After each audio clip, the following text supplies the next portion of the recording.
The throne room was a cavern of living crystal, pulsing with a soft, venomous light. The air tasted of ozone and something else, a sharp, psychic perfume that made the teeth ache. Before the dais, the human ambassador stood alone, a figure in a simple gray shipsuit against the grotesque majesty of the Zarkonian sovereignty. The queen filled the back of the chamber, not with size, but with presence. Her form was a shifting sculpture of iridescent chitin and flowing tendrils, each tipped with a nerve cluster that glowed like a malevolent star. Her voice was not sound, but a vibration implanted directly into the mind, cold and precise. Your fleet has trespassed. Your species is loud, chaotic, brittle. You will withdraw from the border systems. This is not a negotiation. The human, a man whose file listed him as simply the operative, did not flinch. We are not trespassing. We are exploring. There is a difference. We propose a shared stewardship, a dialogue. A ripple of disdain passed through the courtiers lining the hall, their carapaces clicking. The queen's central cluster brightened. Dialogue? Your kind dialogues with bullets and reactor meltdowns. You are creatures of impulse, of fragile blood and screaming nerves.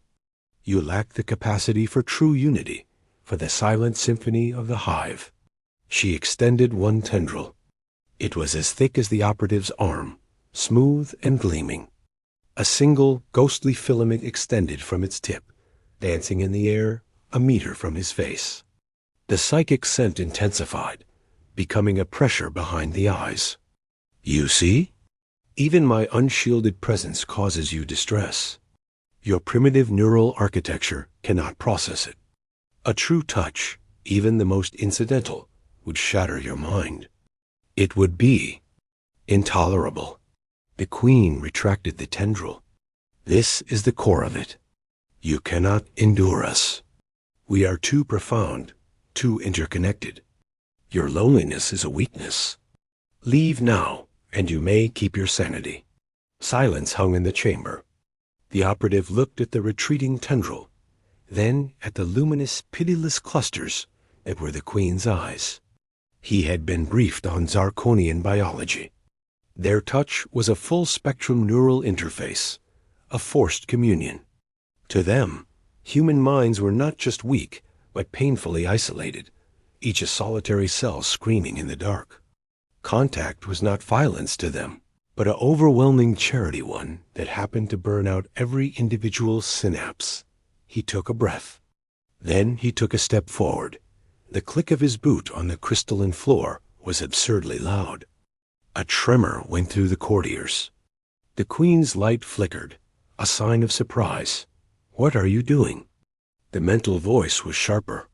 The operative took another step, then another. He closed the distance to the dais, not aggressively, but deliberately. He stopped at the base, looking up. You mistake isolation for weakness, he said, his own voice a quiet, raw thing in the psychic hum. You call it loneliness. We call it individuality. It is a flaw, the queen insisted, but a tendril rose defensively. Is it? The operative's hand went to the seal at his neck. With a hiss, the environmental hood of his shipsuit retracted. He stood there, exposed, the chamber's strange air cooling his skin. He saw the queen recoil, a slight but unmistakable shift. To her, this was like bearing an open wound. Every one of our minds is a universe. He continued, climbing the first step of the dais. The courtiers hissed, but a pulse from the queen held them back. She was fascinated, horrified. We choose to build bridges between them. We choose to share our solitude. The connection is not forced. It is given. And that which is given freely is stronger. He was now within reach of her tendrils. They hovered around him, the nerve clusters glowing hotly, their emitted field a crushing weight of psychic static. It was like standing in a hurricane of otherness. A trickle of blood seeped from his nose. His vision swam. The human mind was not built for this. "Stop," the Queen commanded, but it was laced with something new, not concern, but a dawning, unsettling doubt.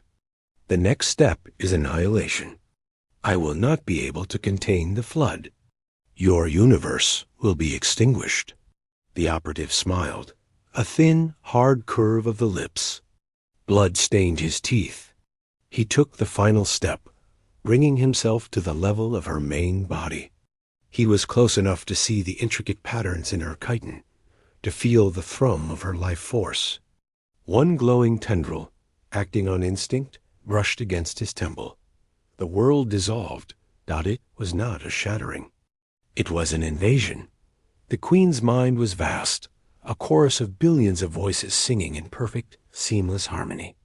It was beautiful, and it was terrible in its perfection.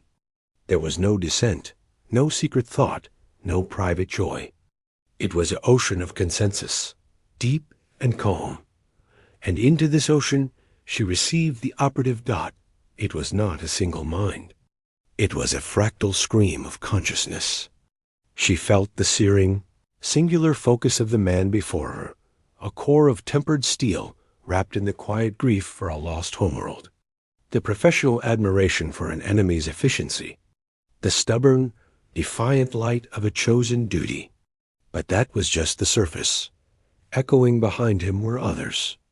The fierce, protective love of the captain orbiting above, a woman thinking of her crew as her children. The tangled, brilliant obsession of an engineer humming a forgotten song as she recalibrated a weapon she hoped never to fire. The simple, unwavering trust of a soldier holding the line in a distant outpost. Thinking of the taste of real coffee, she felt memories not her own, the aching cold of a first winter, the exhilarating terror of a first leap into water, the silent understanding between two people without a word spoken, the private, sacred moment of creating something for no eyes, but one's own dot. It was chaos. It was cacophony. It was a billion soloists playing different melodies, yet somehow, against all reason, creating a symphony of staggering, painful beauty. The connections were not fixed pathways of forced thought. They were bridges of choice, of empathy, of shared stories whispered across the dark. Each mind was alone, yet none were lonely. They chose to reach out. They chose to endure the pain of misunderstanding for the joy of connection. The Queen's perfect harmony recoiled. The noise was deafening, agonizing. It was not weak, it was dense. It was a psychic neutron star, the force of a billion individual wills, each a sovereign state, agreeing to a treaty. It was not a chorus. It was a parliament of souls. And at the center was the operative, holding the link open, enduring the full, crushing weight of her hive mind. He was dissolving in it, but he did not break. His individuality, his precious, lonely self, was the lens focusing the entire human experience. He was showing her the strength of the bridge by burning himself as the pillar. This is endurance.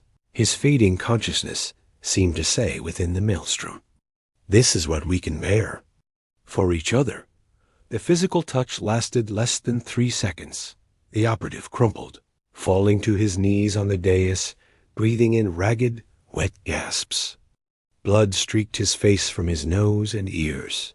He trembled violently, his eyes wide and unseeing. The Queen was utterly still. Her light had dimmed to a faint, erratic glow. Her tendrils were drawn tight against her body. The silent throne room waited when her voice came again into the minds of all present. It was different.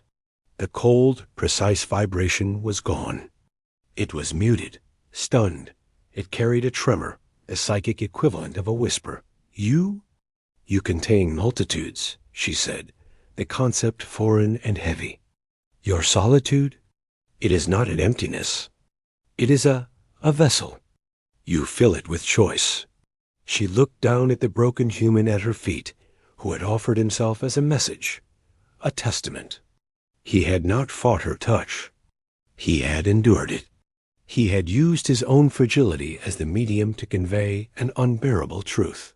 The harmony, She continued, the thought trailing. It is beautiful, but your symphony of wills, it is terrible and strong.